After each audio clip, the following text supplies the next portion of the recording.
Достар, енді біздер Каспи магазин өзінің партнерлары үшін через Каспи Pay арқалы беретін бизнес кредит жайлы сөйлесіп өтетін боламыз. Условиялары қандай, қайтып аламыз оны, например, біз практика жүзінде соны қарап өтетін боламыз. Оның үшін Каспи Payға өтеміз. Мысалға, сіздерде мынандай уведомление пайда болса, мысалға шықпайтындарда ол шықпай тұрады, шыққандарда шығып тұрады, беретіндерде, одобрым болғандарда. Енді ең астында тұрады, немесе мой банкқа кіріп, шоттың астында да осылай болып тұрады. Бұның условияларымен танысу үшін получить кредитті басамыз. Маған 200 000 теңге шығып тұрды, мысалға Каспи магазинда сауда болып жатыр, жақсы сауда болып жатыр, например. Соған қарап, мына ақша шығарып береді, мысалға. Сіздікі 300 000 ма, 500 000 ма, 1 миллион ма болуы да мүмкін. Получитті басамыз. Енді мына жерде қайтып беріледі, қандай жұмыс істейді, бәрін жазып қойды мына жерде, мысалға.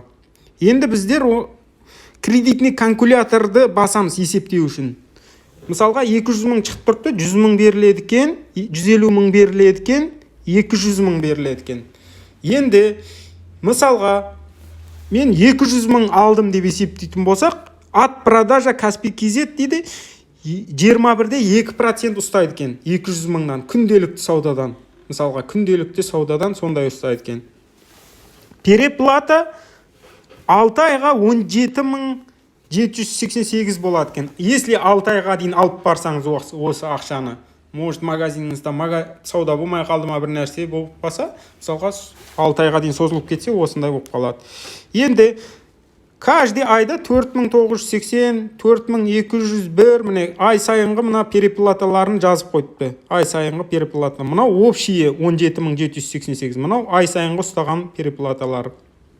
Мынау мысалға қарызға кірес, сіз осы айда алдыңыз, Каспи шотыңызға ақша түспеді, например, осы айда 31 318 теңге бірінші айда қарызға түсесіз деген сөз. Енді мынаны есептеп көреміз. Мысалға бір күндік сауда мысалында 200 000 алғаннан соң, мысалға біздерде күнне, например, 100 000 болады деп есептесек, сауда Каспи магазиннан 100 000 сауда болды, 100 000. Енді аламыз соны. 100 000 түшу керек ертең шотқа. Аламыз 21-де 2%. Аламыз 21-де 2%. 100 000-нан қанша ұстап қалады екен?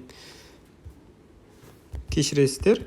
100 000 аламыз 21-де 2%. 21 200 теңге ұстап қалады екен 100 000-нан. 100 000-нан саудадан. Мысалға 100 000 сауда болды, мынаны ұстап қалды, қағаны шотыңызда тұрады. Мысалға оны сіз 2 аптада жауып тастауыңыз мүмкін, саудаға байланысты. 1 аптада, 3 күнде, 1 күнде сөйтіп те жауып кете береді. Мысалға 1 миллион сауда болса, 1 миллион 200 000 сауда болса, может 1 күнде жауып тастайтын шығарсыз. Әркімде әрқалай болады бұл. Соған байланысты мынау несі көтеріле береді. Мына жердегі бизнес кредиттің бағасы. Получитті басамыз. Получит бизнес кредитті басамыз, мысалға. Алу үшін получит бизнес кредитті басамыз. Қанша аласың дейді. Мына жерде мысалға 200-ді бастық. Получит кредитті басамыз астындағы. Міне. Қазір біздерге SMS келеді. Міне SMS келді. Қазір көреміз. Мысалға тексеріп атыр. Сөйтіп тексеріп тұрады.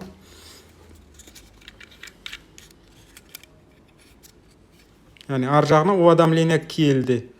Мысалға шотқа жібердік деп. Мысалға берді біздерге. Уже міне шотта пайда болды. О шоттағын Каспи Голдыңа жібере бересің. Осындай болады, достар. Шотқа резкі түсе береді осындай. Жаңа күнделікті саудадан беріп отырасың оны. Алып отырады өз шоттан. Осылай болады, достар. Мынаяққа уведомление келеді. Міне 200 000 толтырылды есебіңе деп. Бұл автоматты түрде алып отырады шоттан. Осы сабағымызды осымен тамамдаймын, достар. Түсінікті болды деген үміттемін.